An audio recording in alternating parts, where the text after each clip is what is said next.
ఓం నమో భగవతే వాసుదేవాయ. ఓం నమో భగవతే వాసుదేవాయ. ఓం నమో భగవతే వాసుదేవాయ. అజ్ఞానతిమిరాంధస్య జ్ఞానాంజనశలాకయా చక్షురున్మీలితం येन తస్మై శ్రీగురవే నమః. नमा ओं विष्णुपादाय कृष्णपृष्ठाय भूतले श्रीमते भक्तिवेदान्ता स्वामिन्निति नामिने। नमस्ते सरस्वती देवे गौरवाणी प्रचारिणे निर्विशेषा शून्यवादी पाश्चात्य देशतारिणे। जय श्री कृष्ण चैतन्य प्रभो नित्यानंद श्री अद्वैता गदाधारा श्रीवासादि गौर भक्त वृंदा। हरे कृष्णा कृष्णा कृष्णा हरे हरे, हरे राम राम राम हरे हरे। मूकं करोति वाचालं पंगुं लंघयेति गिरिं यत्कृपतम् अहं वन्दे श्रीगुरुं दिनतारणं। परमानन्दं माधवं श्रीचैतन्य ईश्वरं। हरि ओं तत्सत्। हरे कृष्ण।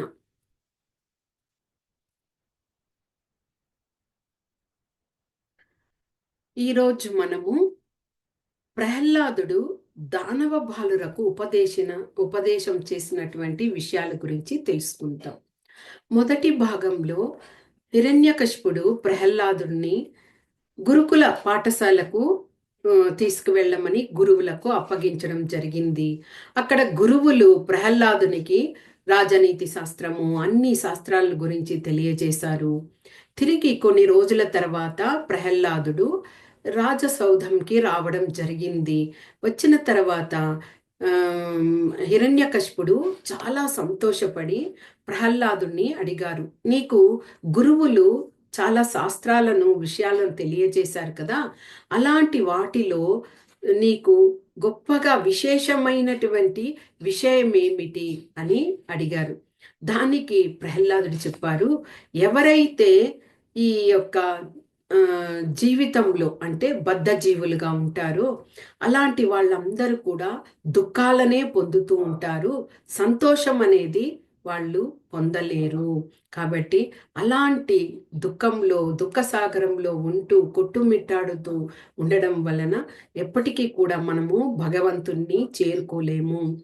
ఆ విధంగా ఆ సంసార బంధాలన్నింటినీ కూడా విముక్తిని కావాలి అంటే మనము వనానికి వెళ్ళి ధ్యానం చేసి ఆ భగవంతుని యొక్క చరమ పాదాలను శరణాగతి పొందాలి అని ప్రహ్లాదుడు తెలియజేయడం జరిగింది. ఎప్పుడైతే భగవంతుని గురించి చెప్తూ ఉండడం వల్ల చాలా కోపాన్ని పొంది గురువులకు తిరిగి అప్పగించడం జరిగింది. ప్రహ్లాదుడు తిరిగి గురుకులానికి వెళ్ళడం జరిగింది. అక్కడ ఆయనకు చాలా పకడ్బందీగా, అంటే ఎవరైనా వైష్ణవులు ఎవరైనా కూడా మారువేషాల్లో వచ్చి అతనికి ఇలాంటి ఉపదేశాలు ఇస్తున్నారేమో కాబట్టి చాలా జాగరూకతతో ఉండండి అని చెప్పడం వలన ప్రహ్లాదునికి గురువులందరూ కూడా దగ్గర ఉండి ఆయనకు చూసుకుంటూ ఉన్నారు. అయినా కానీ ప్రహ్లాదుడు గురువులు లేనటువంటి సమయాలలో తన తోటి దానవ బాలురునందరినీ దగ్గర చేర్చి వాళ్లకు ఉపదేశాలు చేసేవాడు. అలాంటిది ఈ రెండవ భాగము భాగవతంలో 7వ స్కందంలో 6వ అధ్యాయంలో చెప్పబడి ఉన్నది. ఈ ఉపదేశం ప్రహ్లాదుడు వారిని అందరినీ కూడా దగ్గరకు చేర్చి ఒకరోజు వారికి ఈ విధంగా ఉపదేశం చేస్తున్నాడు.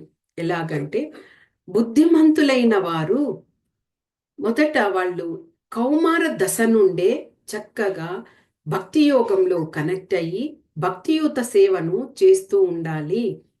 అలాగా చేయడం ఏమిటి అంటే, ఈ మానవ జన్మ మనకి చాలా దుర్లభమైనది. ఇలాంటి జన్మ దొరికిందంటే మనము ఎంతో అదృష్టవంతులము. కాబట్టి ఇలాంటి జన్మను మనము సార్థకం చేసుకోవాలి అంటే ఆ భగవంతునికే మనము మన సమయాన్నంతా కూడా వెచ్చించాలి. ఆ విధంగా భగవంతుని ధ్యానించాలి అని చెప్పడం జరిగింది. ఇక ఓ దైత్యమిత్రులారా, మనము ఎక్కువగా మోహానికి లోనవ్వడం వల్లనే ఇలాంటి అంటే ఇంద్రియాలకంతా కూడా మనము లోబడి ఉన్నాము. ఆ ఇంద్రియాలు కానీ ఆ ఇంద్రియార్థాలన్నింటినీ కూడా దాని వలన మనకి సుఖం కలుగుతుంది. కానీ ఈ సుఖము అనేది అది శాశ్వతమైనది కాదు. మనకి దుఃఖం ఎలా కలుగుతుందో సుఖం కూడా అలాగే వస్తుంది. భగవద్గీతలో చెప్పబడినట్టు మాత్రా స్పర్శాస్తు కౌంతేయ శీతోష్ణ సుఖ దుఃఖదాహ ఆగమాపాయినో నిత్య తాం స్థితి క్షస్వ భారత.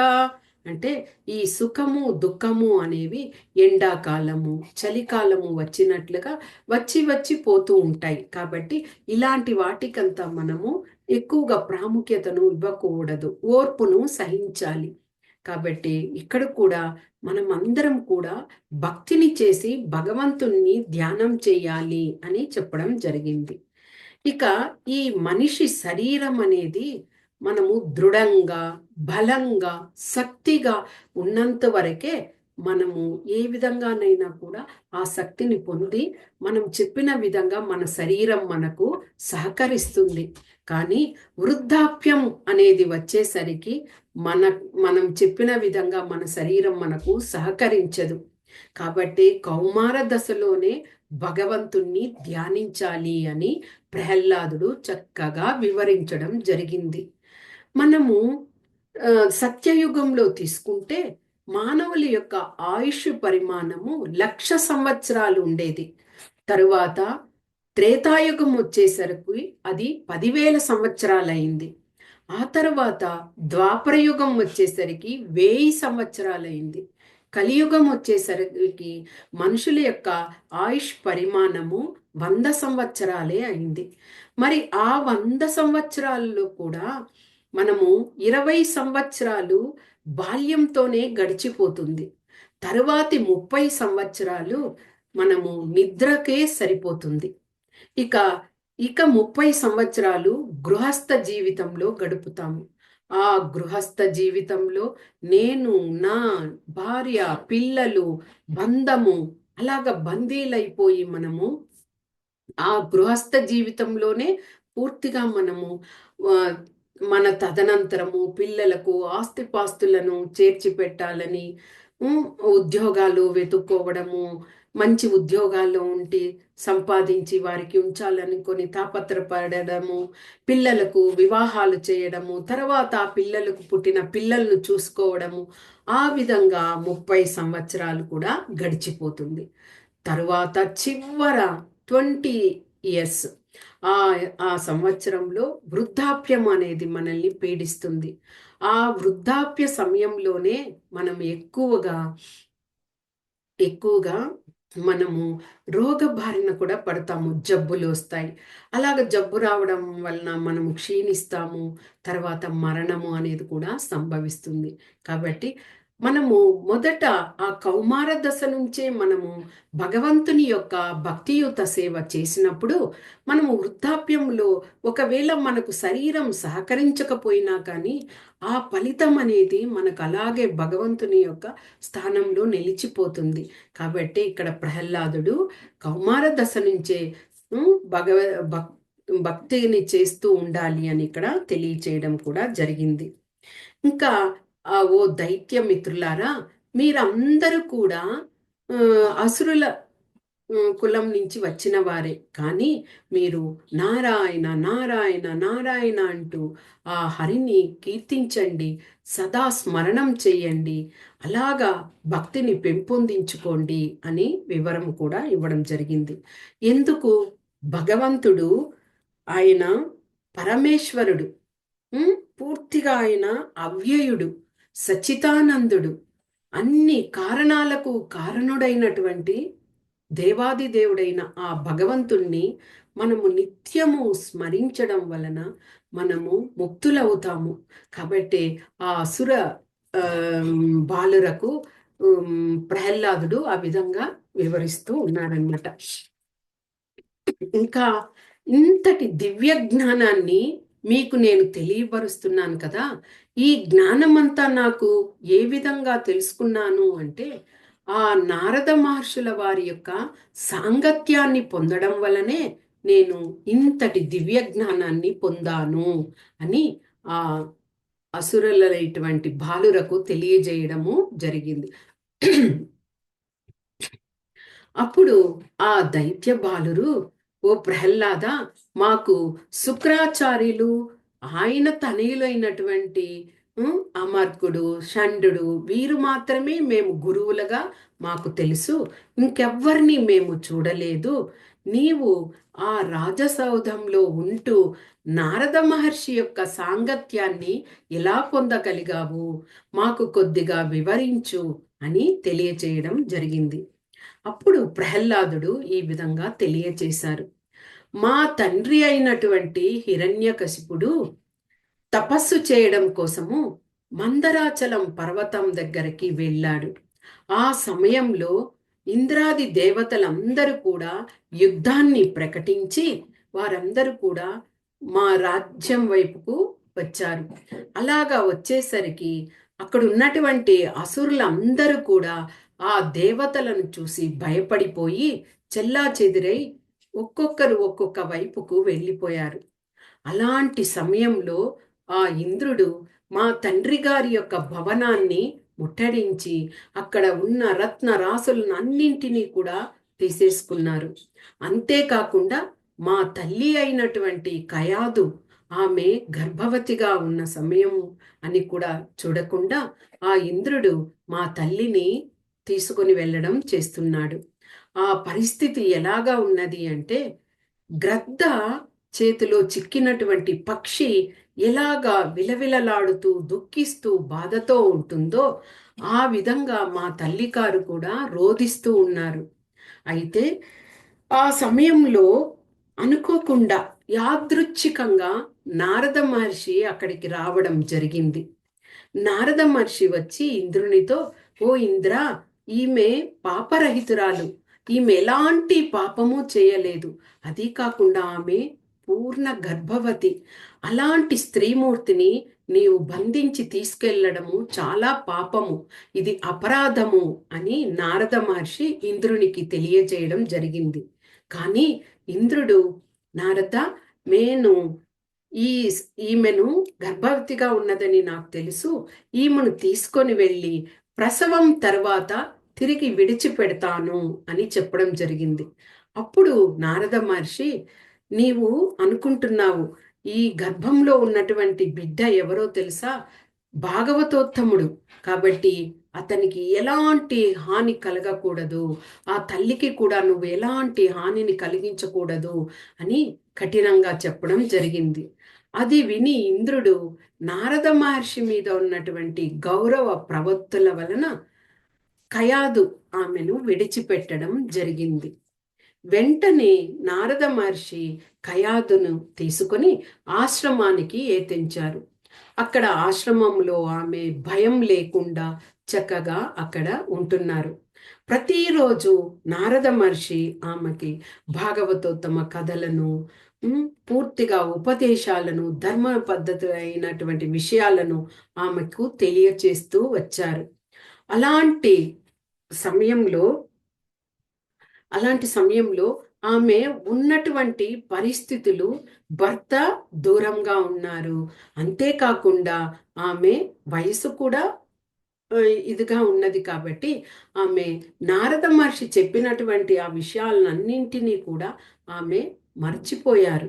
కానీ ఆమె గర్భంలో ఉన్నటువంటి నేను నారద మహర్షి చెప్పిన విషయాలన్నింటినీ చక్కగా ఆకలింపు చేసుకొని నేను ఆ జ్ఞానాన్ని పొందాను అని ఆ దైత్యుల యొక్క ఆ పరివారానికి ప్రహ్లాదుడు తెలియచేయడం జరిగింది. ఇంకా చెబుతూ, ఒక వృక్షం ఉన్నదనుకోండి, ఆ వృక్షము పువ్వులనిచ్చి ఫలాలనిస్తుంది.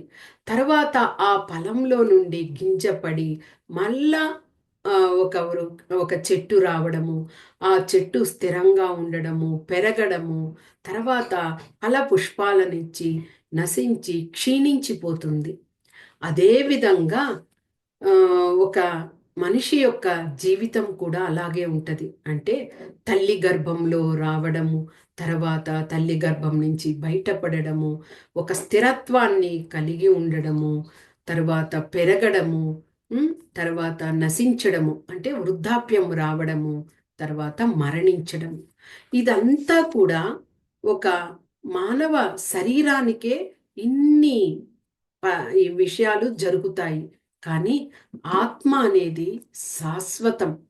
మనకు భగవద్గీతలో కూడా 2.20 శ్లోకాలు చెప్పిన విధంగా న జాయతే మ్రియతే వా కదాచిన్ నాయం భూత్వా భవితా వన భూయః అజో నిత్యః శాశ్వతో అయం పురాణో న హన్యతే హన్యమానే శరీరే. అంటే ఈ ఆత్మ అనేది శాశ్వతమైనది, పురాతనమైనది, నిత్యమైనది, భూత భవిష్యత్ వర్తమానాలలో కూడా అలాగే నిలిచి ఉండేది. కాబట్టి ఇలాంటి ఆత్మ శరీరము మరణించినా గాని ఆత్మ అనేది నిత్యముగా అలాగే ఉంటది. కాబట్టి అలాంటి ఆత్మను మనము పరిపూర్ణంగా తెలుసుకోవాలి. ఏ విధంగా? ఒక బంగారు దొరికే ప్రదేశం ఉందనుకోండి, ఆ బంగారు ఖనిజం ఎక్కడ దొరుకుతుంది అనేది ఆ యొక్క ఖగోళ శాస్త్రజ్ఞుడైన అతనికి మాత్రమే తెలుసు. అంటే పరిశీలకుడు. అతడు ఈ ప్రదేశంలో బంగారు గనులు ఉంటాయని పరిశీలన ద్వారా తెలియజేస్తాడు. అదేవిధంగా మన హృదయంలో కూడా భగవంతుడు పరమాత్మై ఉన్నాడు. కాబట్టి ఆ పరమాత్మను మనము పరిపూర్ణంగా వెదికి తెలుసుకోవాలి. అంటే మన ఆత్మను గురించి మనము తెలుసుకున్నప్పుడు భగవంతుణ్ణి తెలుసుకున్న వాళ్ళము అవుతాము. కాబట్టి ఓ దైత్య మిత్రులారా, మీరందరూ కూడా ఆత్మను గురించి తెలుసుకోవడం చేయండి అని అక్కడ తెలియజేశాడు. తర్వాత ఈ విధంగా ఆత్మను గురించి ఎవరికి వాళ్ళు తెలుసుకునే పరిస్థితిలో ఉండరు. కాబట్టే ఒక ప్రామాణికమైన గురువును మనము పొందాలి. ఆ గురువును పొందడము అనేది చాలా అదృష్టమైన విషయమే. ఎందుకంటే మనకు భగవద్గీతలో కూడా చెప్పిన విధంగా తత్విద్ధి ప్రణిపాతేన పరిప్రశ్నేన సేవయా ఉపతేక్ష్యంతి తే జ్ఞానం జ్ఞానినస్తత్వదర్శినః. ఎప్పుడైతే మనము అలాంటి ఒక ప్రామాణికమైన గురువు వద్దకు వెళుతామో అక్కడ వెళ్ళి వారికి సేవలను చేసి పరిపరి విధాలా మనకు అర్థం కాని విషయాలన్నింటినీ ప్రశ్నలు వేసి తెలుసుకోవడం ద్వారా మనము పూర్తి జ్ఞానాన్ని పొందుతాము. గురువులు అనేవాళ్ళు ఆత్మదర్శులు, జ్ఞానదర్శులు. కాబట్టి వారు మనకు అన్ని విషయాలను తెలియచేస్తారు. అంటే మనము ఈ జన్మ మృత్యు జరా వ్యాధి అనే దాని నుండి మనము విముక్తులము కావాలి అంటే తప్పకుండా మనము ఒక గురువుని ఆశ్రయించి ఆ భగవంతుని గురించి తెలుసుకోవాలి. ఇక మన జీవితం ఎక్కువ కాలము భార్య, పిల్లలు, బంధుత్వము, సంసారము అని ఇందులోనే మనము గడిపివేస్తున్నాము. ఆ ఇంద్రియాలకన్నింటికి కూడా మనము తృప్తి కలగడం కోసము వాటి తృప్తి కోసమే మనము మన జీవితాన్ని గడిపేస్తున్నాము. కానీ ఈ తృప్తి, ఆనందము, సంతోషము అన్నీ కూడా నశ్వరాలే. అవి ఏది కూడా శాశ్వతం కాదు. కాబట్టి మనము వివేకవంతముతో మనము ఆ కాలాన్నంతా వ్యర్థం చేయకుండా మనం భగవంతుణ్ణి ధ్యానించాలి అని అక్కడ వివరించడం జరిగింది. తరువాత ఇక ఈ దేహం అనేది పూర్తిగా పరుల సొత్తు వంటిది. ఎలాగంటే జీవుడు తన దేహంను సుఖింపగోరే ఎన్నో కర్మలను చేస్తూ ఉంటాడు. కానీ ఈ దేహం శాశ్వతం కాదు కదా. అది ఉన్నన్నాళ్ళు మనల్ని ఆ శరీరాన్ని, జీవుడి యొక్క శరీరాన్ని ఆలింగనం చేసుకొని ఉంటది ఈ దేహం. కాబట్టి ఎప్పుడైతే దేహము మరణిస్తుందో ఇంకా అది ఏమవుతుంది? ఆ దేహం అనేది అది మట్టిలో కలిసిపోతుంది. లేదా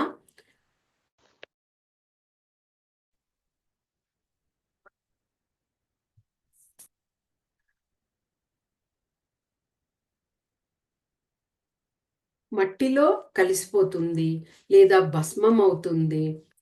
ఇంకా కాకపోతే ఒకవేళ అడవిలో ఆ మనిషి మరణించారనుకోండి, జంతువులు తినేస్తాయి. నదిలో మరణిస్తే జలచరాలన్నీ కూడా తినేస్తాయి. కాబట్టి ఈ దేహము శాశ్వతము అని మనము శాశ్వతం కాదు అని మనము తెలుసుకోలేకపోతున్నాము. ఇక్కడ ఇలాగ జరిగే ఈ శరీరంలో మనం తెలుసుకోవాల్సిన ముఖ్య విషయము ఆత్మ గురించే.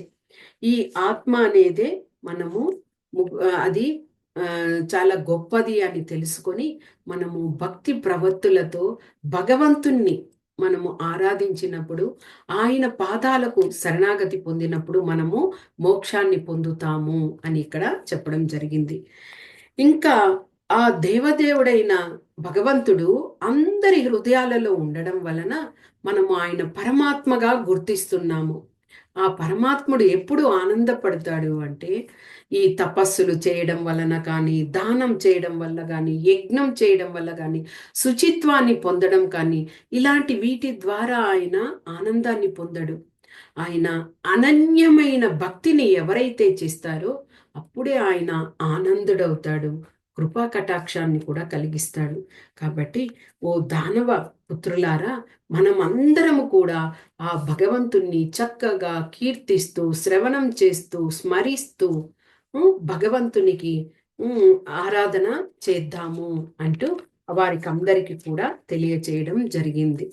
తరువాత ప్రహ్లాదుడు ఆనందంతో అలాగా అందరినీ చేరి ఉండగా అక్కడ ఏమైంది, ఆ గురువులు అతన్ని చూసి ఇక ఇలాగ ఉంటే ఏమీ చేయలేము అని మళ్ళీ కూడా ఆ దైత్యరాజు అయినటువంటి హిరణ్యకశిపుని వద్దకు తీసుకొచ్చి చెప్పడం జరిగింది.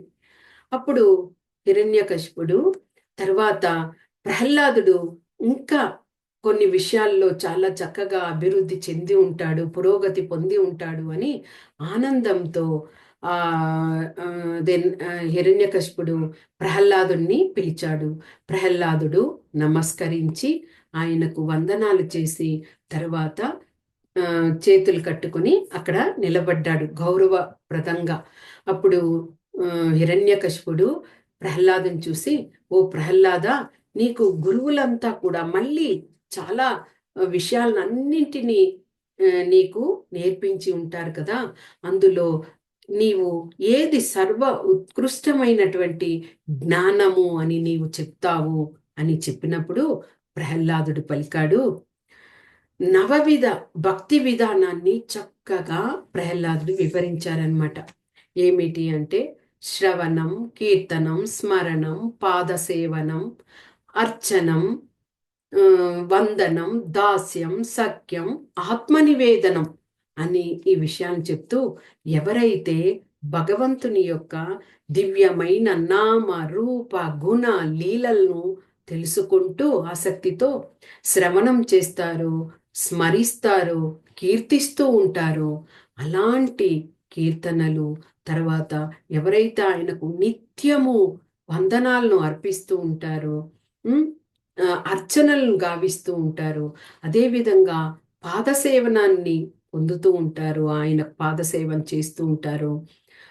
తర్వాత ఇంకా పూర్తిగా ఆయనను ఒక ఉత్తమ మిత్రునిగా అనుకుంటారు. ఆయనకు దాసులము మేము, ఆయన భక్తులకు కూడా దాసులము అని ఎవరని అనుకుంటారు.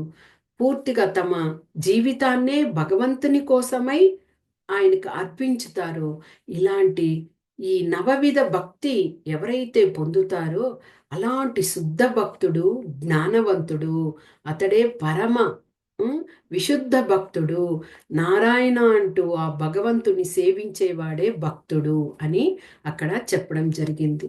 ఎప్పుడైతే ఈ మాటలను విన్నారో ఆ హిరణ్యకశిపుడు ఇంకా క్రుద్ధుడైపోయాడు. అక్కడ ఉన్నటువంటి గురువుల వైపు చూసి, మీరు ఈ ప్రహ్లాదునికి ఏ విధంగా నేర్పించారు ఈ విద్యలన్నింటినీ కూడా, అన్నీ కూడా వ్యతిరేకంగా నాకు ఉపదేశం చేస్తున్నాడే, ఒకవేళ మీరు కూడా నా శత్రువైనటువంటి హరితో మీరు జతకూడి నా కుమారుడైన ఈ ప్రహ్లాదునికి ఈ విధంగా ఉపదేశాలు నేర్పిస్తున్నారా అంటూ దూషించడం మొదలుపెట్టాడు. అప్పుడు ఆ గురువులు కూడా, మహారాజా, మేము ఇంతవరకు ప్రహ్లాదుడు మీకు ఉపదేశించిన ఈ విషయాలన్నింటినీ మేమెప్పుడు కూడా ఆయనకు తెలియచేయలేదు. ఉమ్, కనీసం ఎప్పుడు కూడా ఆయన వద్ద మేము ప్రస్తావించలేదు. కానీ ప్రహ్లాదుడే స్వయంగా ఆ యొక్క భక్తిని తెలియపరుస్తున్నాడు. మీరు దయచేసి బ్రాహ్మణులను దూషించకండి అంటూ వారు సవినయంగా హిరణ్యకశిపుని కోరారు. అయినా హిరణ్యకశిపుడు చాలా కోపముతో ఉమ్, ఆ ప్రహ్లాదుణ్ణి తన అంకము నుంచి క్రిందకు తోసివేశాడు. త్రోసివేసి ఆ అసురులను పిలిచి, ఈ ప్రహ్లాదుణ్ణి వెంటనే సంహరించండి అని చెప్పడం జరిగింది. కానీ అప్పుడు కూడా ప్రహ్లాదుడు అలాగే చేతులను జతకి జత చేర్చి ఆయనకు నమస్కరిస్తూ తండ్రి గారితో ఇలా చెప్పాడు. "ఉమ్, ఓ తండ్రి, ప్రజలు అంటే అందరూ మానవ బద్ధ జీవితులైన వాళ్ళందరూ కూడా ఈ గృహస్థాశ్రమాల్లో ఉండి చాలా మటుకు అందరూ కూడా ఆ ఏ విధంగా అంటే ఆ తృప్తిని ఆ ఇంద్రియాలను తృప్తిని కలిగించడానికి నమిలిన పిప్పినే నములుతూ అంటూ ఇక్కడ ఒక ఇది చేయడం. ఇప్పుడు ఒక ఆ, వస్తువుని మనము గ్రైండర్లో వేసామనుకోండి, మర్చిపోతే ఏమవుతుంది, అది తిరిగి తిరిగి పిండిని మళ్ళీ కూడా పౌడర్ని అలాగే చేస్తూ ఉంటుంది. అలాగే మన ఈ భౌతిక బద్ధ జీవితంలో కూడా మనము భగవంతుడు అనే ఆ విషయాన్నే మర్చిపోయి ఈ భౌతిక విషయాలనే మనము తిరిగి తిరిగి ఆ జన్మ మృత్యు జరా వ్యాధి అనే ఆ చట్రంలో చిక్కుకొని అదే విషయాలను మనము ఇది చేస్తున్నాము.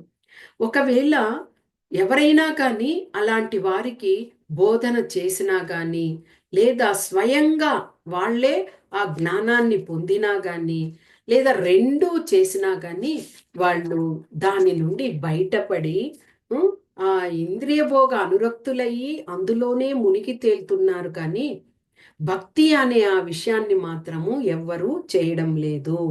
ఉమ్, అలాంటప్పుడు ఎలాగ వాళ్ళు భగవద్ధామానికి చేరుకుంటారు? కనీసం ఒక గురువుని కూడా వాళ్ళు ఆశ్రయించడం లేదు. అలా ఆశ్రయించినప్పుడు తప్పకుండా వాళ్ళు ఆ భగవంతుని యొక్క ఆ ధామాన్ని చేరుకోవడానికి వాళ్లకు విషయమే లేదు అని ఇక్కడ చెప్పడం కూడా జరిగింది. ఇంకా ఉదాహరణగా చెప్తూ, ఒక గ్రుడ్డివాడు ఉన్నాడు అనుకోండి, అతనికి బాగా కన్నులు కనిపించేటువంటి వ్యక్తే అతన్ని గమ్యస్థానానికి తీసుకొని వెళ్ళి చేరుస్తాడు. అలా కాకుండా గ్రుడ్డివాడిని ఇంకొక గ్రుడ్డివాడు చేయి పట్టి తీసుకొని వెళ్తే అతను వెళ్ళే ఆ ప్రదేశంలో గుంతలు ఉండవచ్చు, మిట్ట పల్లాలుగా ఉండవచ్చు, భూమి చదును లేకుండా పడిపోయి కూడా పడిపోవచ్చు. కాబట్టి ఆ విధంగా మనము ఆ గ్రుడ్డితనంగా ఈ భౌతిక బద్ధ జీవితంలో మనల్ని మనమే గ్రుడ్డి వాళ్ళగా అనుకొని మన తోటి వాళ్ళను కూడా అలాంటి గ్రుడ్డితనంలోనే వాళ్ళని ముంచేస్తున్నాము. అలాగ కన్నులు కలిగి భగవంతుణ్ణి నిత్యము ఆరాధించేటువంటి ఆ భక్తుల సాంగత్యంలో ఉండలేకపోవడం వల్లనే అందరూ కూడా జీవితాలను ఈ విధంగా ఒక చట్రంలో ఉండి అలాగ సాగిస్తున్నారు అని కూడా చెప్పడం జరిగింది. తరువాత ప్రహ్లాదుడు ఆ విధంగా భక్తి గురించి భగవంతుని గురించి ఆ విధంగా చెప్పేసరికి ఇక ఈ హిరణ్యకశిపుడు ఇంకా క్రోధుడై ఆయన కన్నులన్నీ కూడా ఎర్రబారాయి. వెంటనే అసురుల చేత చెప్పిన విధంగా ఈ నిమిషమే ఈ ప్రహ్లాదుణ్ణి మీరు సంహరించండి అని ఆజ్ఞాపించడం జరిగింది. ఆ అసురులు కొద్దిగా కూడా ఇదే లేకుండా ప్రహ్లాదుని యొక్క సుకుమారమైన అంగాలు, చిన్న పిల్లవాడు, చేతులు, కాళ్ళు, తల, ఆ ప్రాంతాల్లో అంతా శూలాలతో గుచ్చడం జరిగింది. అయినా కానీ ప్రహ్లాదుడు నారాయణ నారాయణ నారాయణ అంటూ కళ్ళు మూసుకొని స్మరిస్తూ అలాగే ఉన్నాడు. తర్వాత ధ్యానంలో తర్వాత ఆయన్ని ఇక ఆ పని ఇదవ్వకపోయేసరికి ఏనుగుల చేత ఆయన్ని త్రొక్కించడం చేశారు. అయినా కానీ ప్రహ్లాదునికి ఏమీ కాలేదు. తర్వాత విషపాములన్నీ ఉన్న చోట ఆయన్ని విసిరివేశారు. ఆయన ప్రహ్లాదుడు చిరునవ్వులు చిందిస్తూ కళ్ళు మూసుకొని ధ్యానంలో ఉన్నారు. పర్వత శిఖరాగ్రహం పైనుంచి కూడా ప్రహ్లాదుని కిందకి తోసేశారు. అయినా కానీ ఏం జరగలేదు. ఇక తాను తినే ఆహారంలో విషాన్ని కలిపి ఇచ్చారు. అయినా కానీ ఏం కాలేదు. ఇక అలాగా కాదు, పస్తులుంచే ప్రహ్లాదుని సంహరించాలి అని అతనికి చాలా రోజుల వరకు ఆహారాన్ని కూడా ఇవ్వకుండా చేశారు. అయినా ముఖం తేజస్సుతో ఉండి నారాయణ నామాన్ని జపిస్తూ చక్కగా ప్రహ్లాదుడు ఉన్నారు. పెద్ద పెద్ద రాళ్లతో మోదించి ఆయనను సంహరించడానికి చూశారు. కానీ అప్పుడు కూడా ఏమీ కాలేదు. ఆ విధంగా ప్రహ్లాదుని ఎన్నో విధాల శత ప్రయత్నాలు చేశారు నామస్మరణం చెప్పకూడదని. కానీ ప్రహ్లాదుడు అలాగే నామస్మరణాన్ని పలుకుతూనే ఉన్నారనమాట.